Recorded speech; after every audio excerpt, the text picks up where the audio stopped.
Namaste everyone. Welcome to this presentation of Indic Studies Toronto.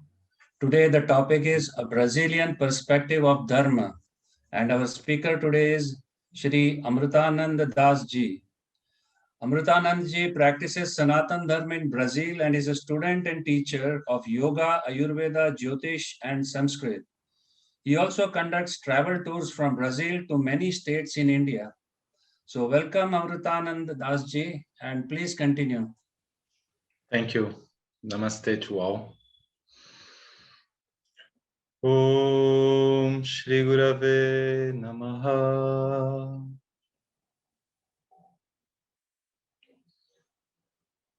So my name is Amrtananda. I'm from Brazil. I'm a student of history, arts, and especially Indian heritage.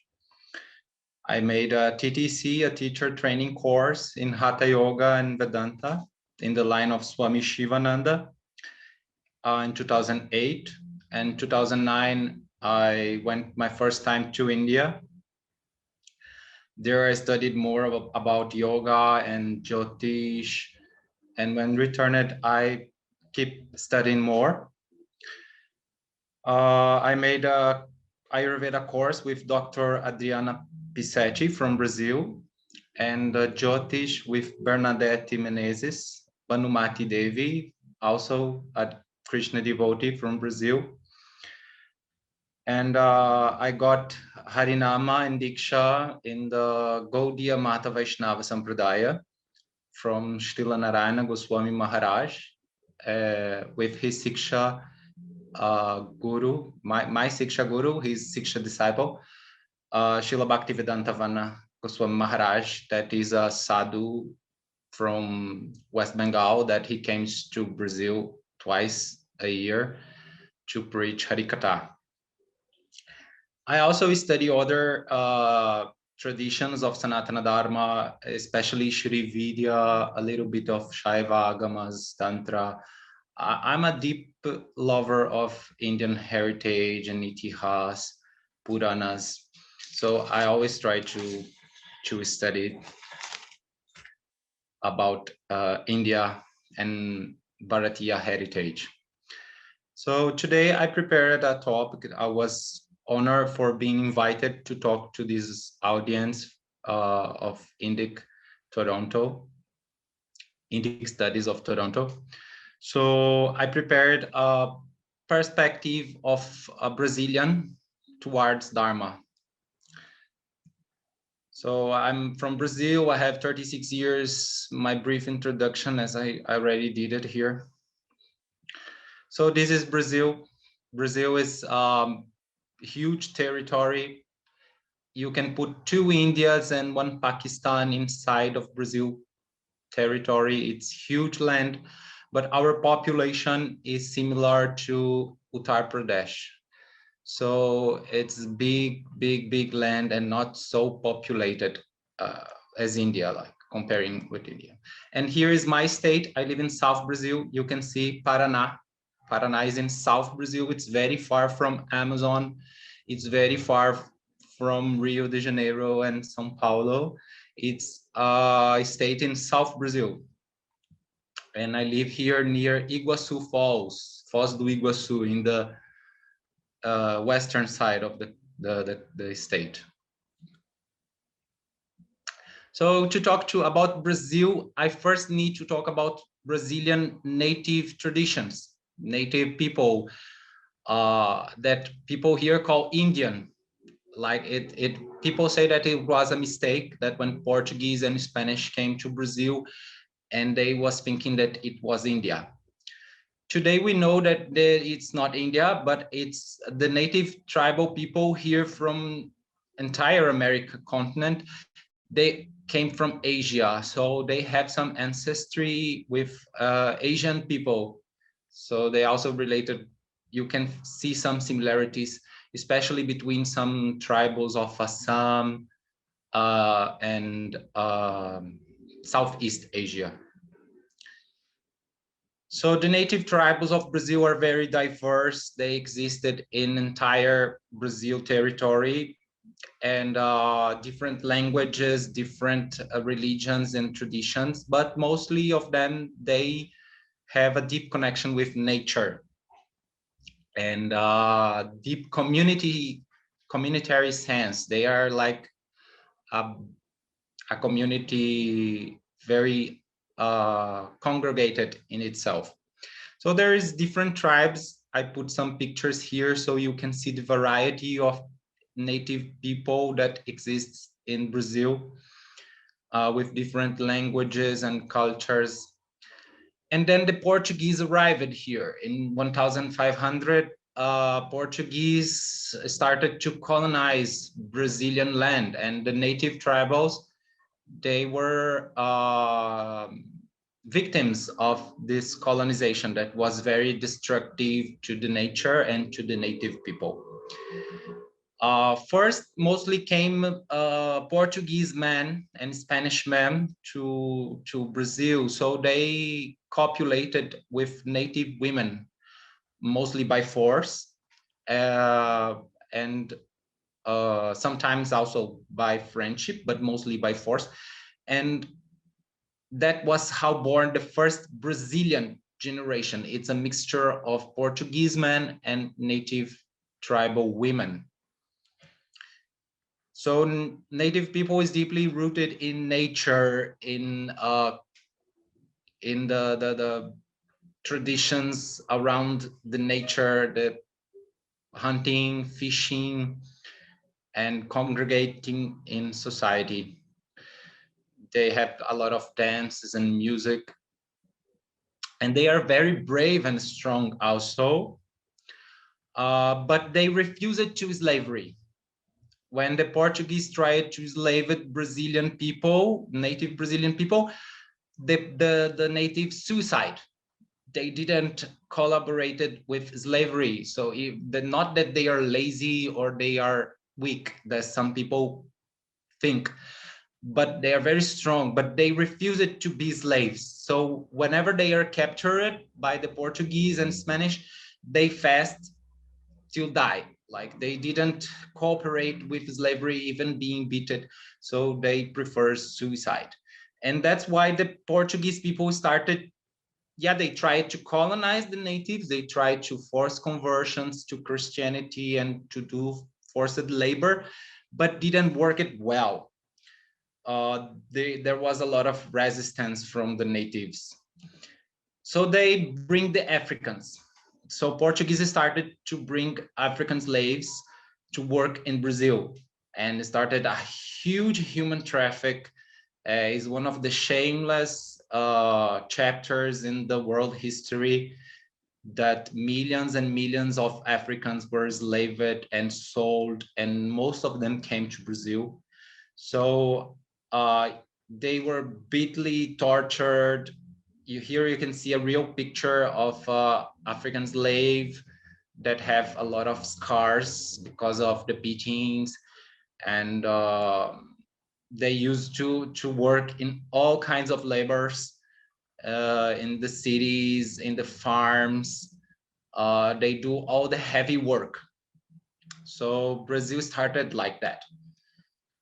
And after that, Portuguese started to send to Brazil a lot of non-wanted people, like the gypsies, the Jews, and the degraders, people like prostitutes, thieves, people that are not welcome in Portuguese society. They started to send them to Brazil. So many gypsies came to Brazil also in this time, and Jews, a lot of Jews, but they were all converted to Christianity. Like it was like they sent it to Brazil and forced it converted.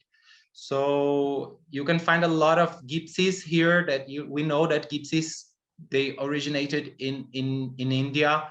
They speak a dialect similar to Sindh and Punjabi, and they have a lot of elements of Indic culture. But they are converted to Christianity mostly, even they preserve some rituals and some traditions. They are mostly Christians now.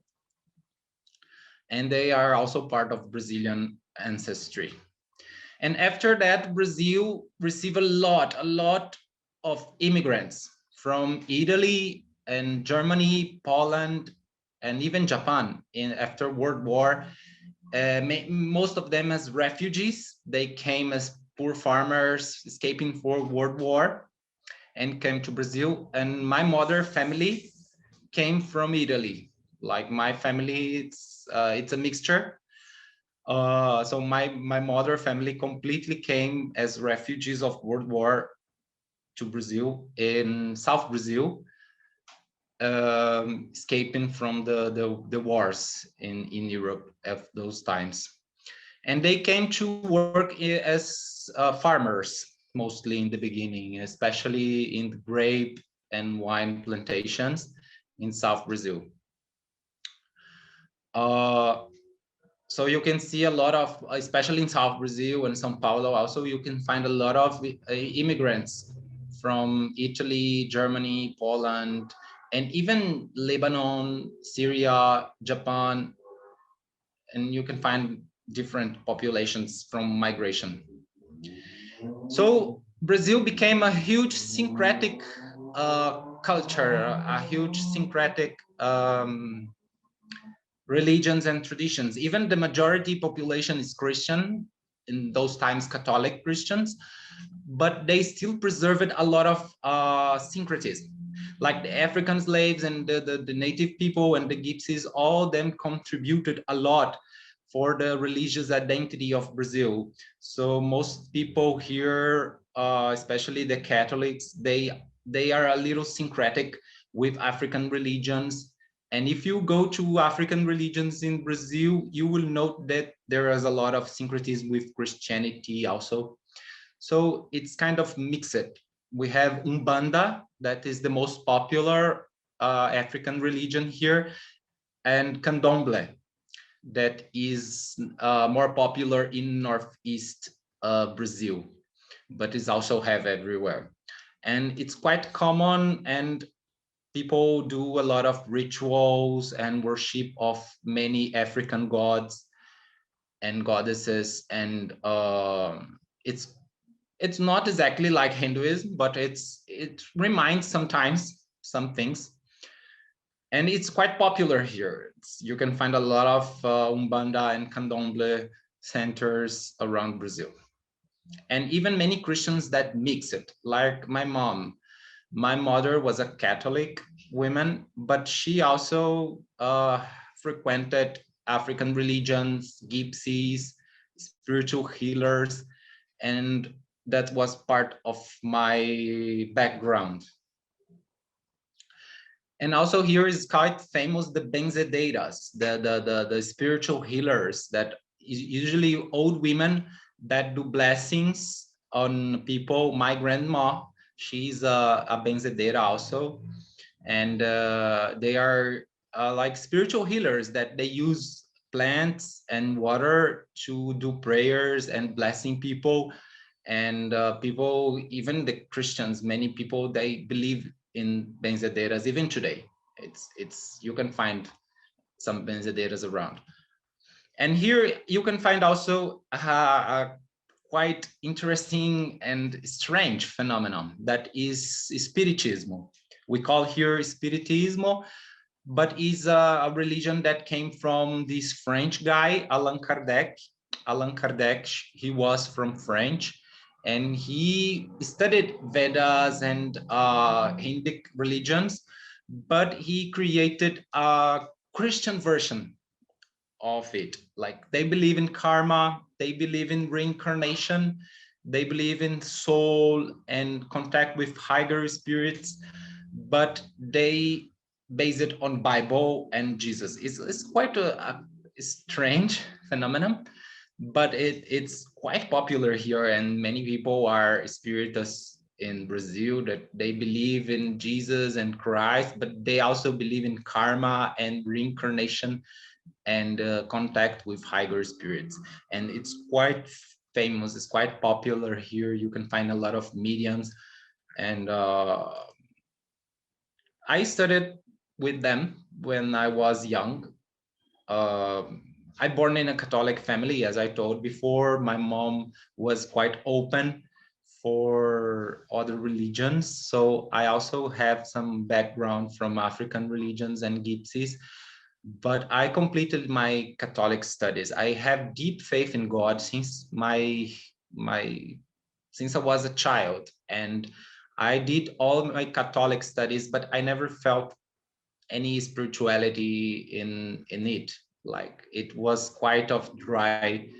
And after I finished my studies, I quit the church and I never come back. I was like around 11-year-old, and I started to study it with Spiritismo because it was the most accessible at those time, and it makes more sense for me because of the karma and the reincarnation. It makes much more sense than heaven and hell and sin and that all that Bible thing, that I didn't believe it anymore. So I stayed with them for 1 year, but it wasn't still what I was searching for. So I started to search other religions. Then I found the Gnos movement. Is a new age movement. They are believers of new age, spiritism and spirituality. So they make a huge syncretism about many religions. So they also study a little bit about yoga and Hinduism, but mostly is basically in Western mysticism. And was my first contact with yoga. I was around 13-year-old to my 15, 16-year-old. I used it to participate in this group. They claim that Gnos word came from jnana, that is knowledge. So it's a knowledge system that mix a lot of things, and I was part of them for some years, but I wasn't also satisfied. So I keep searching. Here also Umbanda rituals from Africa. Then I found yoga, and it really changed my mind. It really changed my life and give meaningful for my spiritual search, and give meaningful to my anxiety as a youth. So it really changed my mind. It really, I was trying to become vegetarian since around 12. I quit red meat around 11, 12. So after met yoga around 15, I also quit from chicken. And when I met Krishna, I was around 16. I quit entirely also fish and eggs and even onion and garlic. So when I met Krishna, it was like a deja vu. It was like, I feel like a blessing, and that I found what I was searching for. I found that spirituality that I was always craving for. And it was kind of strange because it was everything so familiar. Like, it was everything new, but at the same time it was something that it was familiar for me. So at the same moment, I realized that that's what I was searching for. And I had no doubt that Krishna is God, and that I have a connection with this kind of spirituality. So I started to study more about India and about Hinduism and about Krishna, Bhagavad Gita, and I started to read Puranas. Then I met Mahabharata and was like, whoa, it changed my life. It's the most incredible and amazing history ever wrote. And I'm deeply in love with Mahabharata. Then Ramayana, it also amazing text. And sure, I started to keep studying about Hinduism and about Jyotisha, Ayurveda. Here in Brazil now, Ayurveda is quite popular. You can find many Ayurvedic centers around Brazil, many students of Ayurveda. So what I want to talk a little bit today is about how Brazil and India being so far and being so different. Like here is the country that mostly kill animals in the world. Like it's huge, slaughterhouse. But at the same time, you can find a huge connection with India. Like many people here, they can understand and love India better than I think the Europeans and North American people can, because of colonization, because we have a historical of colonialism. Like Portuguese came to Brazil, they did a lot of crimes against natives, they bring a lot of slaves from Africa. So all this colonization, this suffering, this slavery, and is still in our genes, because if you see Brazilian people, you can find people from all backgrounds. They are people from Africa, from Italy, from Germany, from Japan, from native people, and everybody mix it. Like it's not like US where you can find like an Italian neighborhood, a Japanese neighborhood, or African neighborhood. No, here everything's mixed. You can find people from all backgrounds in the rich neighborhood, in the poor neighborhood. So it's kind of, yeah, there is problems. Yeah, sure, there is a lot of problems. Brazil is highly violent country, but even so, the culture here is more mixed, and it happens in a more friendly way, at least nowadays.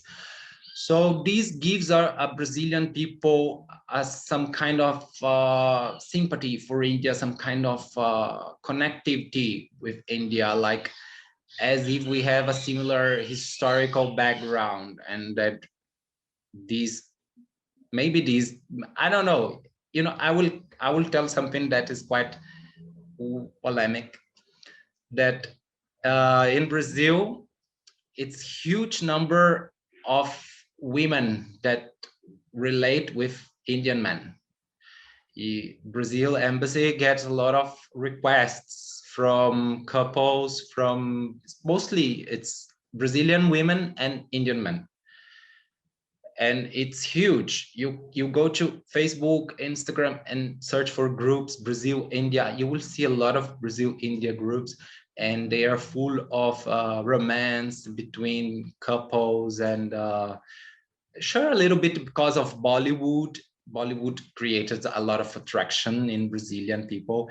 And here we had in the, I don't know, 10 years ago, we had a soap opera. It was quite famous here, that was based in India. It was all Brazilian actors dressed as Indians. It was quite hilarious, but it was a huge success here in Brazil, and this attracted many people towards India in those days, especially women, for the jewelry, for the sari, for the songs. So all this created a huge attraction in Brazilians' mind.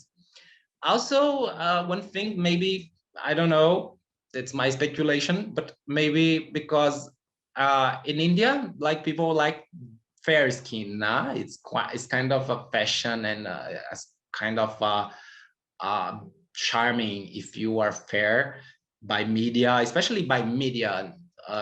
It's quite of a media campaign that fair skin is beautiful. And in Brazil is kind of opposite. Like here people go to the beaches to get tone, so they went to the beaches to get brown skin, and brown skin is kind of sexy for Brazilian people.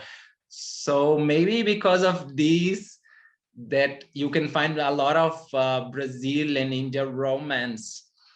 But apart from that, it's a little difficult, because culture is different. A lot of media propaganda that maligns India affects the mindset of people. So people think, oh, India, there is a lot of problems, so they create like some generalizations, and some happens, some problems happens.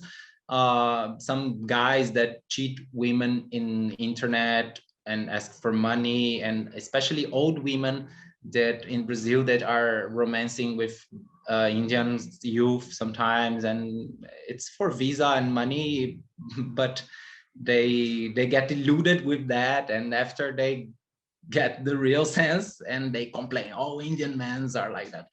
But it's kind of natural, because there are different cultures, and the religion aspect also creates a lot of stigma. But slowly people are more aware, not only in Brazil but in India also. I can see a huge movement of aware of youth towards the colonization problems, like realizing how the colonialism affected our minds, our culture, and our relations, and how these can be overtone. So this is happening in Brazil, and also is happening in India, even in different forms, in different contexts. But this can give a, a big approach. Like you can find here in Brazil, ISKCON, Gaudiya Math, Vrinda Mission, Yogananda Mission, Shivananda Mission, Osho, Ananda Marga. You can find so many spiritual lines from India, and also you can find the practitioners of Shri Vidya, of Shaivism, and sciences of India, like yoga, Ayurveda, dance. Dance is also quite popular nowadays. Jyotisha. So all these brings to Brazil great changes, especially in the vegetarianism. Like mostly of the vegetarianism movement in West is not acknowledgeable by media and specialists, but it's the Indic influence. Like it was because of Swamis like Srila Prabhupada that brings prasad to Brazil with huge prasad distribution that opened for Indian cuisine. Like here we can find nowadays some many vegetarian dishes that are influenced by Indian spices and Indian food. So the yoga, the Ayurveda, all these kind of influenced a lot the Brazilian mindset. And now vegetarianism is a big trend in Brazil. It's growing a lot, and I consider it a direct Indic influence.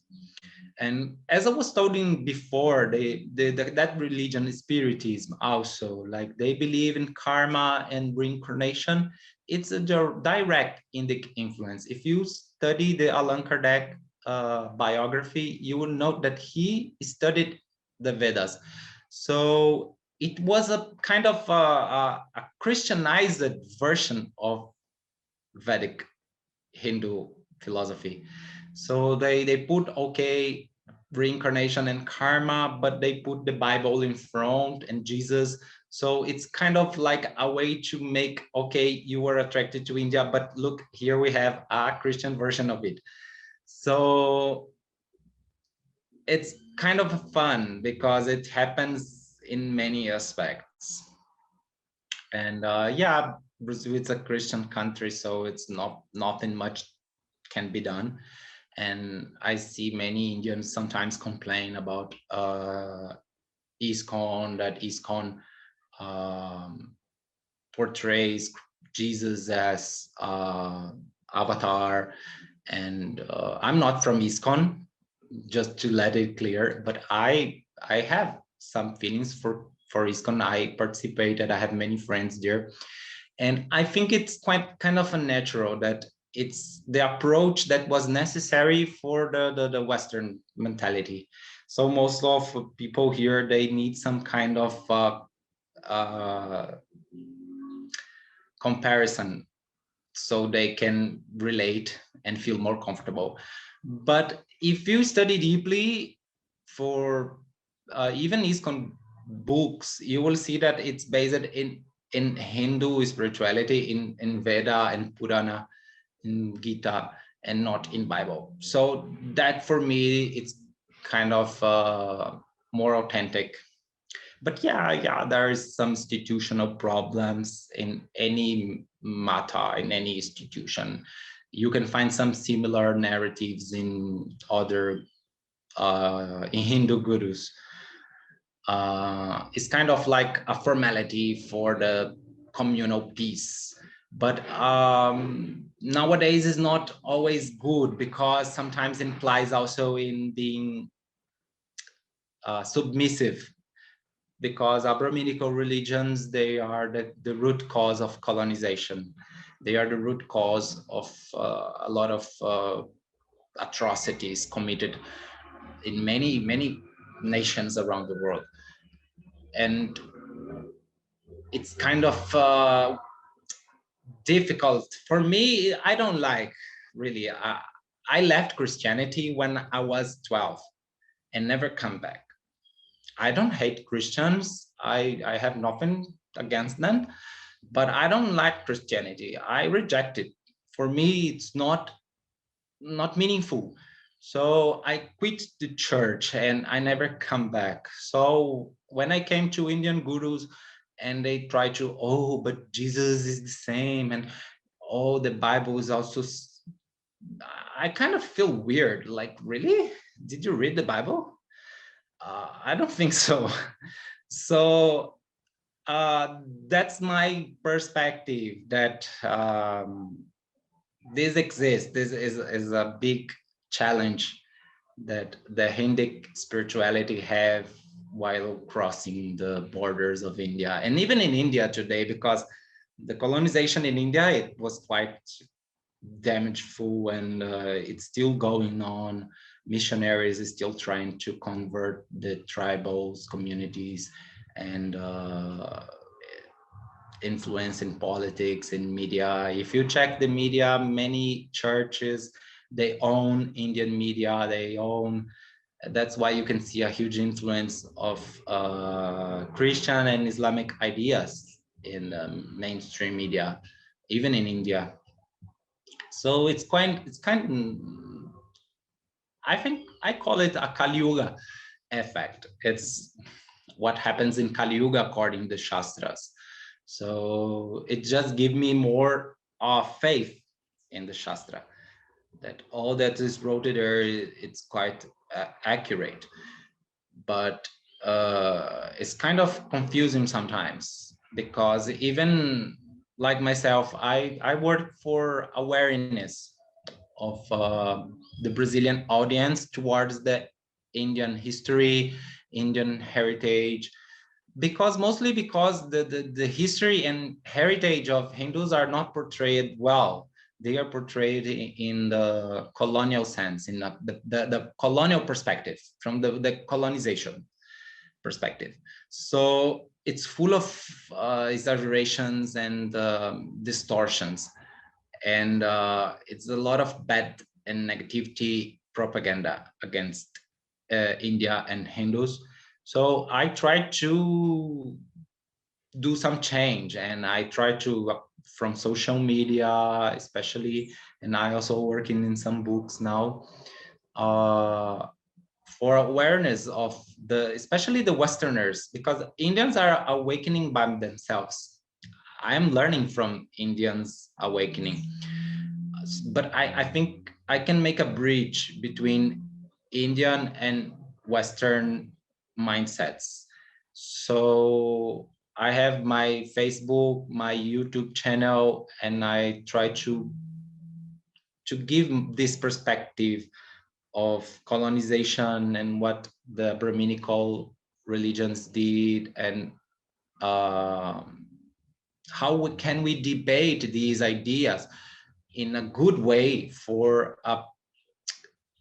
not only a better understand of what is India and what is Hindu Dharma, but also for social rights, because West is quite of crazy about it, like social rights and human rights.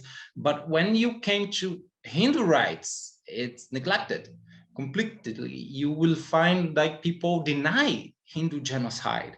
They try to erase it, and it's kind of fun. They even try to blame on Hindus for all the problems of Middle Ages in India. Like if you read the history books and the mainstream media, you will find a lot of negativity and propaganda from the colonizers is still going on, still being pushed, and that makes no sense. And I try to bring this awareness for the Brazilian audience, and it's been quite of great. Even I have some bad attacks sometimes, some in internet, social media, people sometimes abuse, but in general, I have a great connectivity with my audience, and people are awakening, not only in India, but in Brazil also. Here we can relate it because the native tribals. Here, the native tribals, they completely vanished. There are still a lot, but mostly of them are Christians now. Most of them, they live in towns. And those that still live in the jungles, they are in isolated areas. So they live like poor. Sometimes they come to beg in the cities. It's kind of sad because we have also Native American ancestry. So it's kind of frustrating also to see that this is still happening in our land. And in India, it's never finished. Like in Brazil, the native tribe here today is minority. Today they are invisible minority. They are in museums. They are for tourists see. They are not more alive as a culture, as a language. As there is some kinds of places that there still is these native cultures, but mostly they vanished and got digested between the Brazilian society. So all these gave us Brazilians a sense of colonization, of what is colonization. And when we see what happened in India, we can better understand that is basically the colonializer narrative that is still being pushed, as still being put as the higher truth that nobody can question it.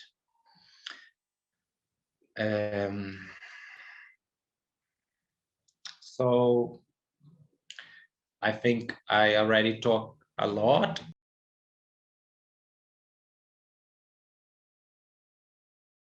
How did your family and friends respond to your new cultural Hindu lifestyle? Yeah, first it was not a problem.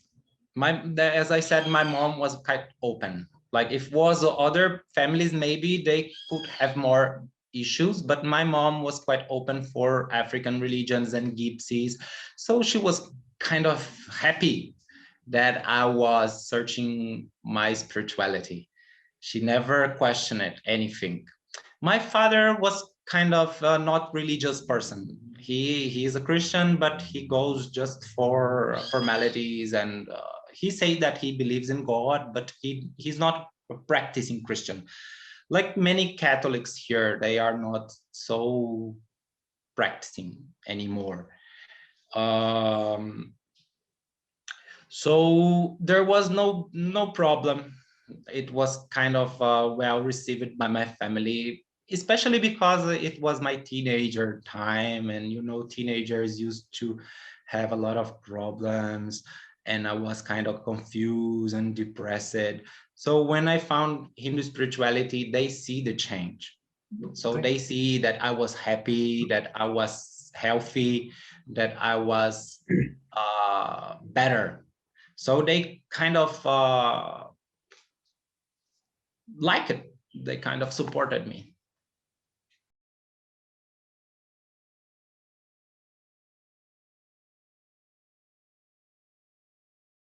Neeraj ji, please go ahead. Thank you for that fascinating talk. Looking at Brazilian culture, looking at other religions like Islam and Buddhism, what impact are they having on Brazilian culture? Yeah, you can find some impact in Brazil from Islam. Some of Africans that came as slaves to Brazil, they are Muslims. There was some Muslims in Africa those times, and the Europeans, they enslaved native people, and the Muslim people that was also native, they were converted to Muslim in those times. So some of these African slaves that came to Brazil are Muslims. Even in Umbanda, that African religion that they worship a lot of gods, that is completely polytheistic faith. They worship a lot of African gods, but they have one major god that is called Oshala, that comes from Allah. That they say that there's no form. It's a Islamic influence in African religions that appears in Brazilian African religion. That is Oshala. That is the supreme god of all the others orishas. That is called Oshala. That is a corruption of the name Mashallah or Ishallah. And you can find some migrants from Islam, from Lebanon, Syria, in the 60s, 70s, even before that. And nowadays, even Bangladeshis, because our previous government, he made, because here they slaughter a lot of meat. In Brazil, it's a huge meat factory. So they made a deal with Arab countries for halal meat, to sell halal meat to Arabia and Arab countries. So we didn't have Muslims here. So Brazil government imported Bangladeshi Muslims to work in slaughterhouses for halal. So yeah, we have halal here, even that we have very few Muslims. Muslims, they have a small community in São Paulo. That is the biggest city in Brazil. And in Iguaçu Falls also, it's a city nearby my city. They have a not so big community, but they have a masjid that's famous there. But in general, there are not much Muslims. And in Brazilians even don't not much like Muslims. Brazilians are quite of religions, but they are not so religious. Like Brazil people in general, they are Christians. Like today, they are like half and half. Half is Catholic and half is evangelic. So the evangelic Christians, they are kind of fanatic. Like they follow Bible, they don't cut hair, the women's, they use long skirts. But the Catholic people, they use like more like not religious. Like they use it to go to other religions, or they are not religious, or this kind of not much involved in religion people. Brazil is like the land of the sex and the land of the parties, the carnival. People are here more, they like to drink, they like to go to the beaches. So Islam is not, people don't really feel attracted because they like to go to the beaches naked and they like beer a lot. So Islam is not much, but yeah, you can find some new converts also, like Hinduism. You can find many people converting to Hinduism in Brazil. You can also find some people converting to Islam. So there's a question which says, is Hindu Dharma taught in the Brazilian education system? Is there scope for it? Little bit. Brazil, it's kind of far from Europe and North American standards of education. Brazil is kind of a colony still, and we have a poor education system. So in schools, mostly they teach about Indian history, is the caste system, Sati, and a little bit about Mughals.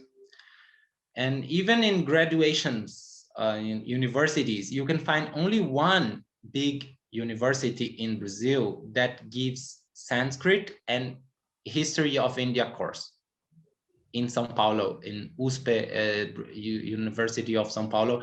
There is the only university you can find a history of India. And it's not a regular course. It's like a course sometimes, not always. So it's kind of frustrating here to study Hinduism and India. Mostly we need to recover to English books.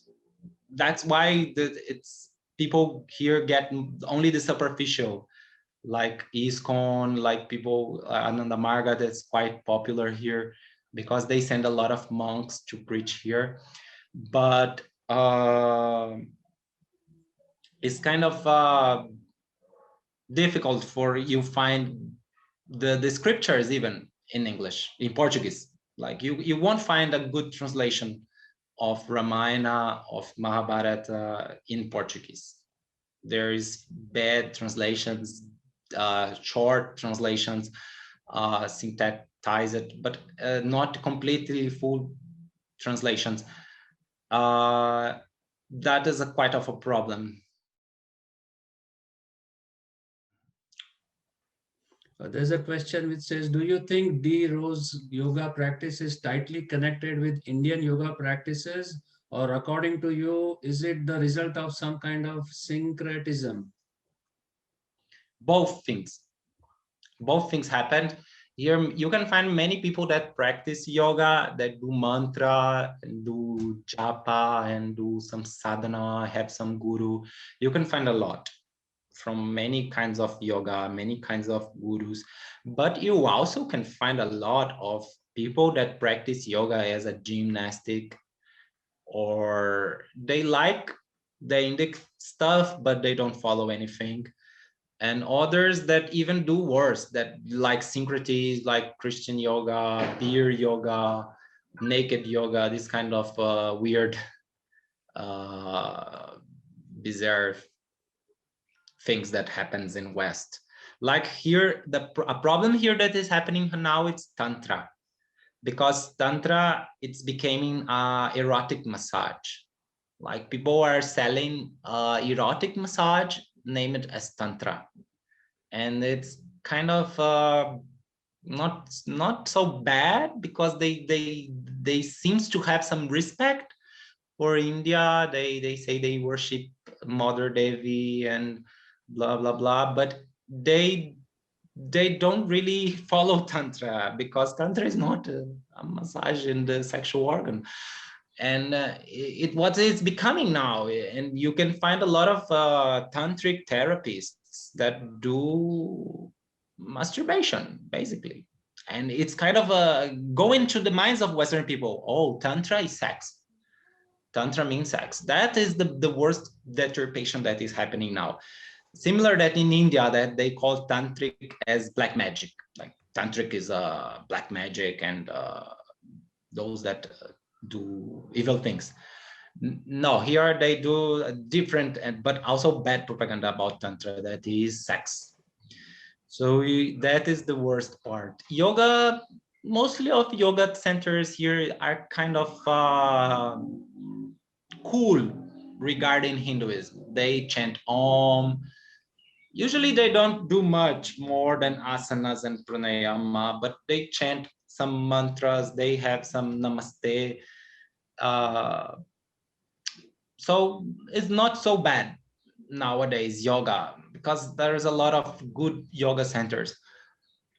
But this tantric distortion, it really annoys me nowadays. That's true, yeah. Anandji, please go ahead. Yes, Namaskar.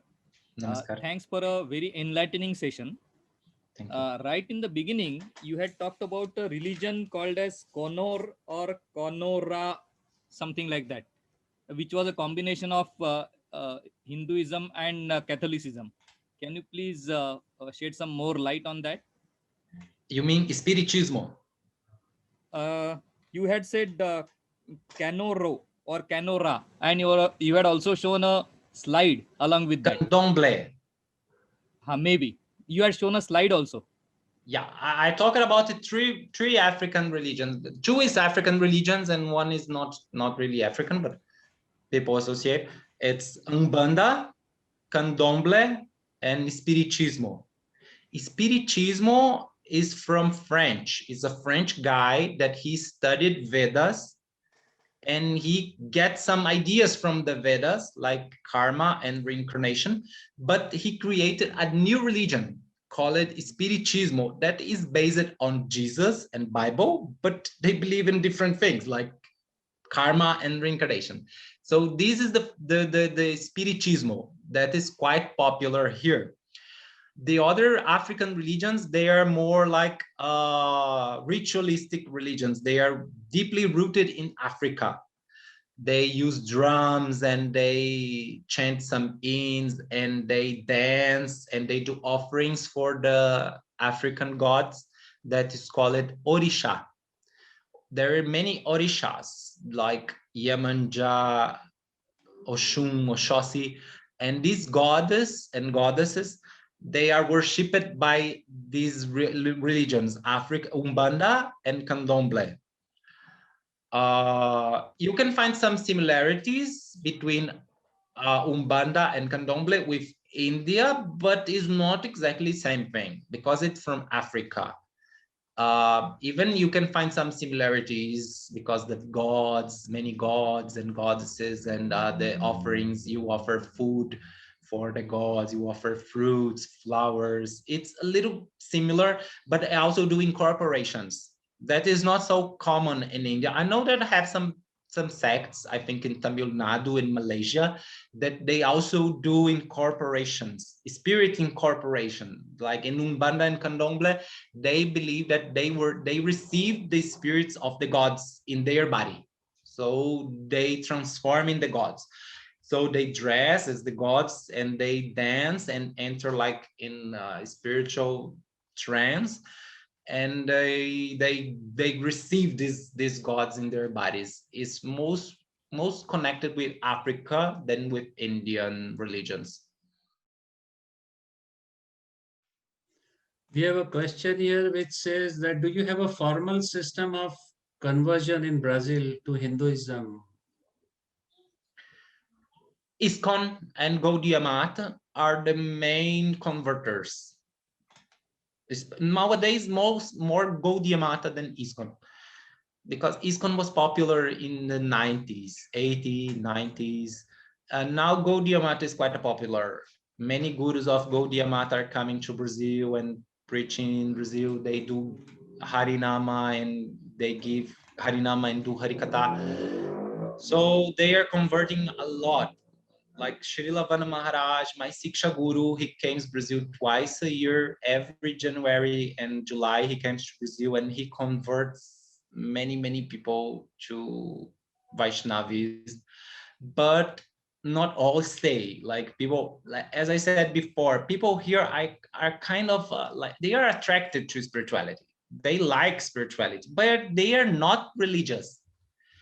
Mostly people in Brazil, they go to kirtan, they dance, they eat prasad, but they don't really want to follow anything.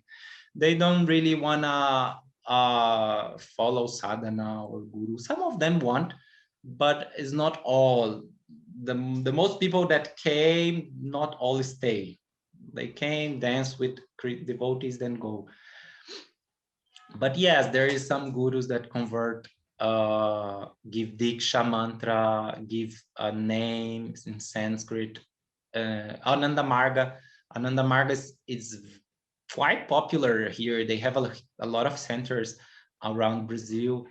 They are in Brazil more than I don't know, 15 years, maybe 20 years. They are here in Brazil preaching. So they have a lot of followers. Perhaps the question is whether Brazil will become a Hindu majority country. Oh, I don't think so. Yeah, it's a long way. Yeah. Yeah, I think that this change is happening in mindset, because it's not only about religion, what religion you claim because, you know, Hindu traditions are not about belief. I believe. No, it's about seeking, about searching for spirituality. It's more about spirituality than dogma and institution. Yeah, there is still there, but it's not about that. So you can find many, like Spiritism, like you can find many Christians in Brazil that believe in karma and reincarnation. So that is a big change in the mindset. And also many Christians that are vegetarian, that do yoga, do meditation. Even sometimes they don't call themselves Hindu, but they slowly they incorporated some ideas. Even the real secularism, like, I know that in India secularism is a big problem sometimes, but in West secularism is an Indic influence, because it's nature of Indic. The Hindus are secular by nature. They respect each and every tradition, because there is no need to go force convert anyone. There is no meaning in that, in the Indic mind. And this is real secularism.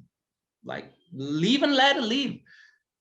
You don't need to force convert anyone. And this is slowly entering in the minds of Western people, that every religions are okay. If you don't follow religion also, it's okay. So people were slowly they are getting these Indic ideas like karma, reincarnation, vegetarianism, the respect, tolerance for other religions. These all Indic influence in Brazil, and it's huge. It's huge. But I don't think that they will call themselves Hindu, like, mostly because of the bad propaganda. Like, that's why I go to the social media and do a lot of activism to educate people on this regard.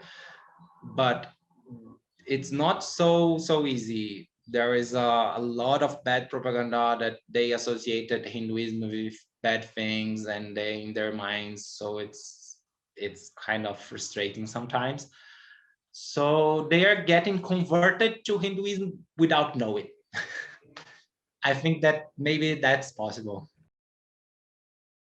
A tourism company. So when Yes. you take tourists to India on various types of tours, what's the experience of what types of tours in the first place that you conduct? And second is what is the experience of the people you take to India from Brazil? Okay.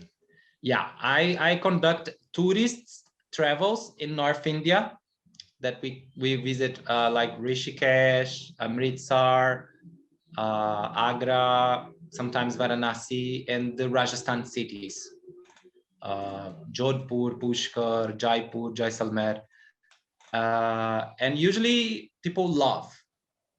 And also I make some retreats on Ayurveda in Kerala.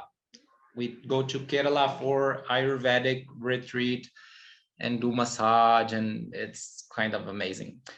Yeah, people enjoy, people really like. But yeah, the main problem I think is food, because of the chili and masala, and Brazilian people, they are like not used to it, so they suffer a lot sometimes. Like, they can't eat, they start eating only fruits. But in general, they enjoy a lot. They have a lot of fun, because our travels go to many different places. We can find a little bit of the Hindic heritage, a little bit of history. When we go to Agra, for example, we tell about the Mughal atrocities, so they are aware about the history. And we go to the Sikhi Mandir, the Golden Mandir, the Golden Temple, and they learn about Sikhism. And the Rajasthan, we see the Kalbelia, we see the Rajputs. There's only one word, wonder. People love India, and it's huge number of Brazilians wanting to travel to India. My business was going very good before pandemics. Pandemics a little stop at it.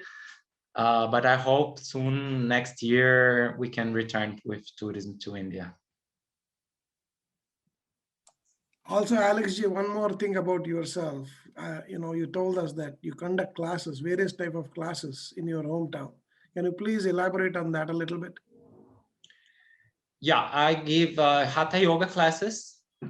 I also work in a clinic nearby my house that we give courses on yoga, Ayurveda, and sometimes Jyotish. But Jyotish is not so much people that search for. It's more yoga and Ayurveda. So we conduct classes, also teaching. We do teacher training courses. It's a whole team. It's not only myself. I have other teachers also. So we instruct the students in Hatha Yoga, in asana, pranayama, the kriyas, and in Ayurveda, it's massage, Ayurvedic massage, not Ayurvedic medicine. Because in Brazil, for act as a doctor, you need to have a graduation of medicine. So even in India, no, if you want to act as a doctor, Ayurvedic doctor, you need to have a graduation in Ayurveda medicine. So here, what people do is therapy, is not medicine. It's Ayurvedic therapy. So it's basically massage, Abhyanga, Shirodhara, Patrapotali, and other therapies from Ayurveda that we teach the therapists, and some how to apply, how to proceed, and the doshas, all this kind of diagnosis of Ayurveda. So people enjoy a lot. As I told before, Ayurveda is really famous now. Yoga is already famous since decades, but Ayurveda is kind of the fever of the moment.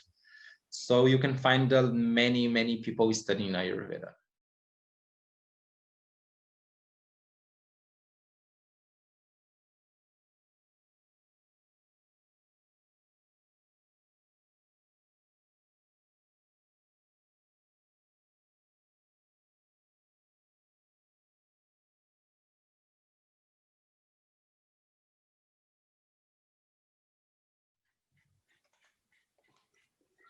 There's a question about caste and one about education. Another question. So the education question is, how does the Brazil education system show India?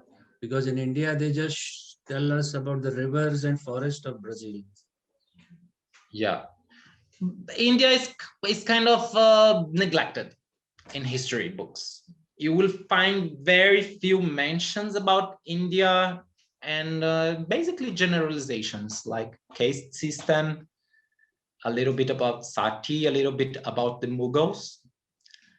Polytheists, they are polytheists, they are idolaters, and there is other religions like Jains and Sikhs and Buddhists, all these kind of basic things, but not much. As I told, even in universities, you will find only one big university that have courses of India, that history of India and Sanskrit. There's only one university that have this, is post-graduation courses, is not graduation, only post-graduation courses in history of India. Even if I did a graduation in history, I'm not finished, I'm in the last year now, I'm working in my TCC, my thesis, but I had one book that mentioned it a little bit about India in all the course. It was a course on history, but we have only one book that spoke about history of India. So it was very basic. A little bit of Indus Valley, a little bit of the invasions, a little bit of the Mughals, and independence, a little bit.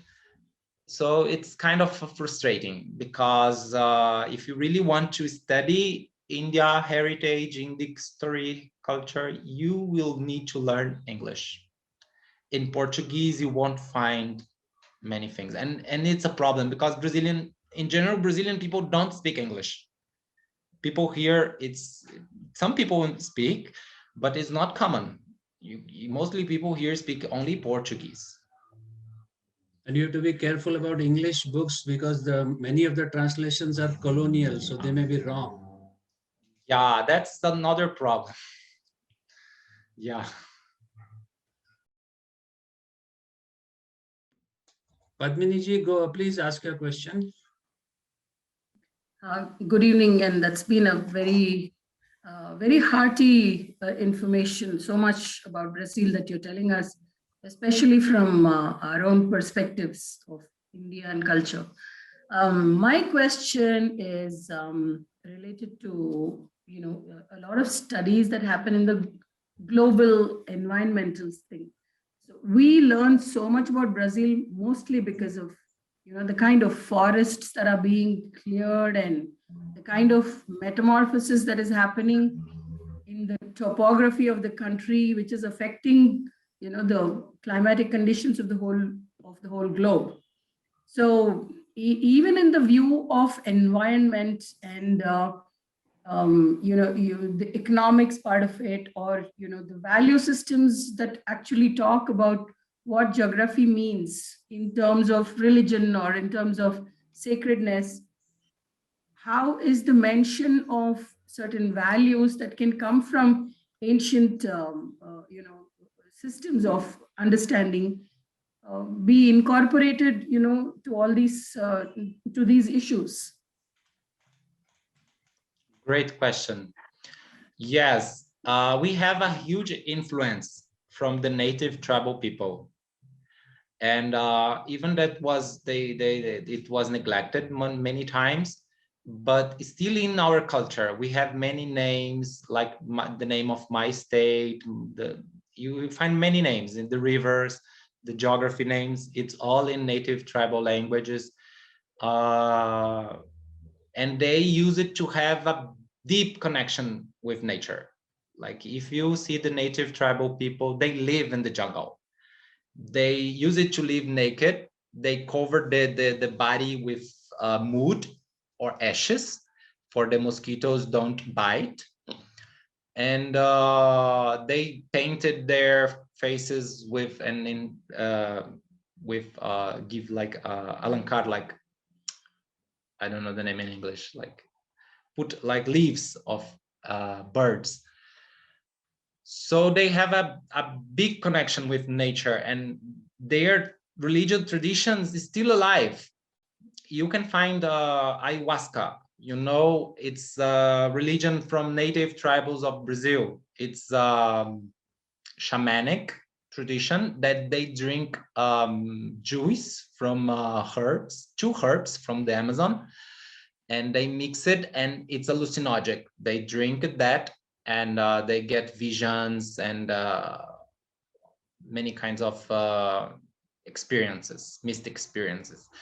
So this religion, it's huge nowadays. It's everywhere. You can find ayahuasca, Santo Daime, and other religions based in the shamanic, we call pagelança tradition of Brazil, everywhere. So the youth here is highly influenced by the native tribals of Brazil. That's why you find a lot of vegetarianism nowadays, a lot of people that want that preserve the nature and preserve the native cultures also.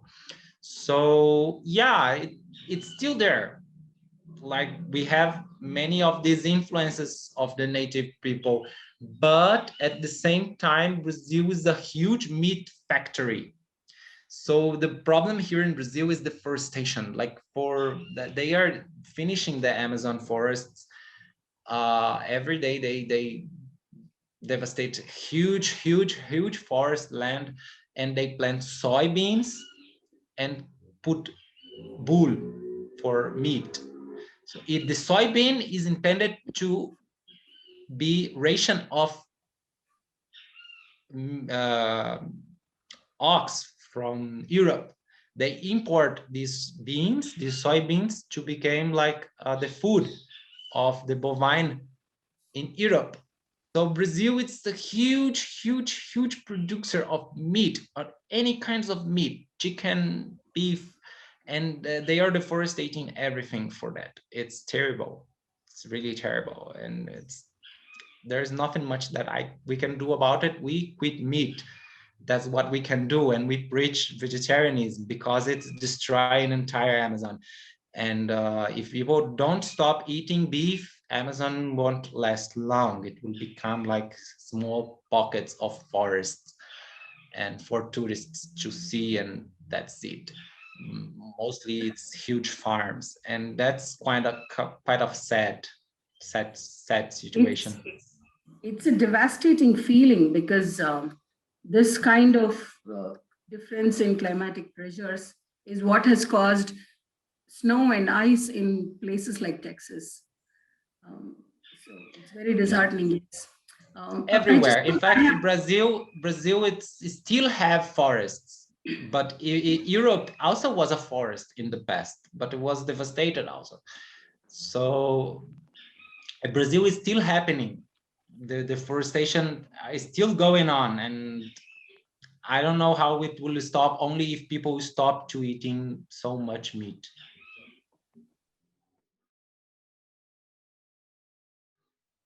Pankaj ji, please go ahead. Hello, am I audible now? Yes. Okay. Mrs. Souza, it was very excellent and a very, very much enriching experience of really listening to you. I just wanted, and you did mention that this traditional tribal people, they do have some rituals and some traditions. Those are very much connecting with the nature, Mother Nature. And that's what actually is the Sanatan philosophy or civilization is all about, because the India has been always doing that, because before this new, very fashionable word became of environment and ecology, India had embraced that for a number of centuries and probably the millenniums. I just wanted to just highlight here that one little efforts have been made. There is one organization called the International Council of Cultural Studies, ICCS, and under that there has been great efforts to bring those Brazilian tribal people and then providing them a platform so that people can understand their philosophy, their thinking also. And underneath the many people from India also, they've traveled to Brazil and then meet those people and try to exchange those ideas. That's actually, I just wanted to give a little bit of info about that. Thank you. Welcome. Yeah, just for curiosity, you know that the native name of Brazil, the native people call it Brazil as Pindorama. So it's kind of similar with Pinda and Rama. So it's just for a curiosity. And yeah, what you told, it's right. Like Indians that teach the world that animals they have soul, they have rights, because in the Bible it says that the human needs to overturn the nature. They need to conquer the nature. That is the Western mindset, that we need to conquer it because nature is dangerous. So that is the Western way of thinking, that we need to conquer it. We need to capture the animals. We need to kill the dangerous animals, and we need to clean the forests so we can live. That is the very selfish perspective. And Indians, they, on the other hand, they recognize it that animals have soul, that they have atma, and being a sentient being, that they have emotions, have feelings, and you can't just kill it for nothing. So these kind of ideas came from India. And when I say India, I included Native American people, because we know that Native American tribal people, they came from Asia, maybe from Southeast Asia, maybe some from China, maybe some from India, because they are very different tribes also here. They're not all similar. Some are more dark skin, some are more white skin, some have like eyes like Chinese. And all this diversity of native tribals came from Asia, from India and other Indic territories like Indonesia, I don't know. And they for my understanding, they are part of the Indic civilization, Asiatic. If I don't like the name Asia because it's Greek and means Turkey, in fact, but the entire Asia civilization that was central in India. Yeah, there is some geology study that the sea levels were so low that you could walk all the way from India to the Argentina. So people are still doing research on that. Yeah, this is like 7,000 years, 10,000 years before. Yeah. Yeah, there are some theories about the origins of the native people. Mostly people believe that they came from Gibraltar because it's the ice cover in the north of North America and Alaska, and in Russia it's ice connection. Right. So it depends on the times people can cross it. But I don't think so. Maybe, yeah, also it happened, but I think that they came by boats.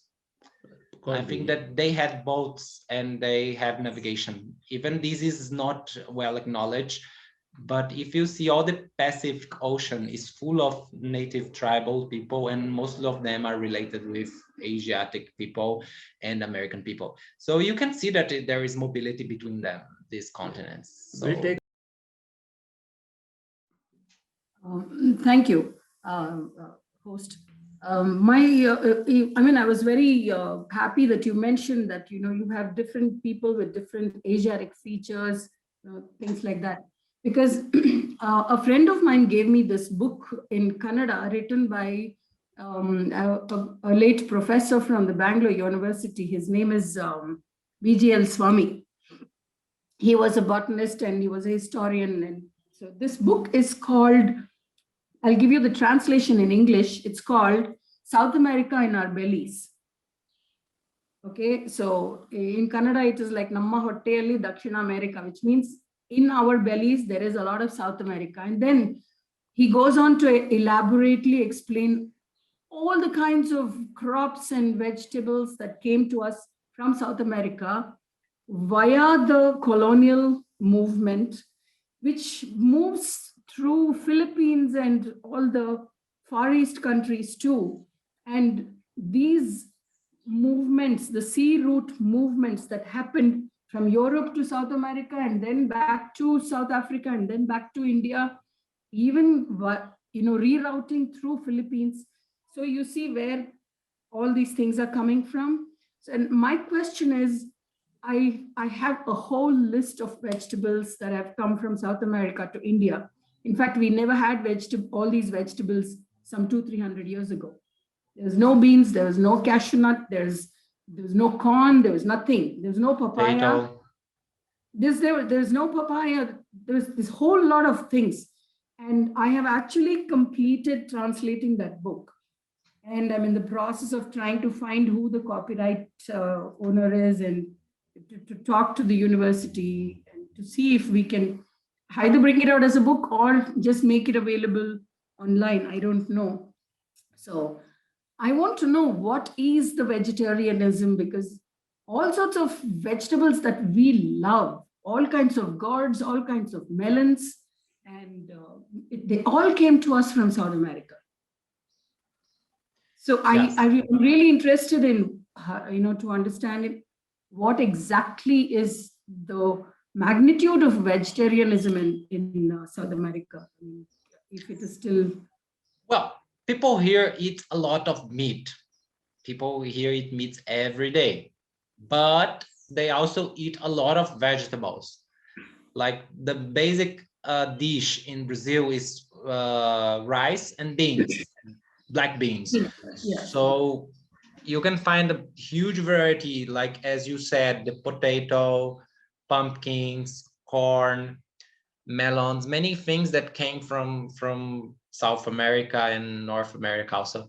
So we have a huge variety of food in Brazil. Brazil, it's a green land. It's mostly greeny.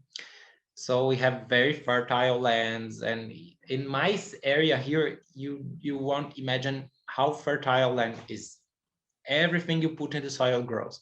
So it's amazing nature, and we can't complain about lack of food and diversity. But yeah, I think by my side, I learned a lot from India, because I learned to use more vegetables.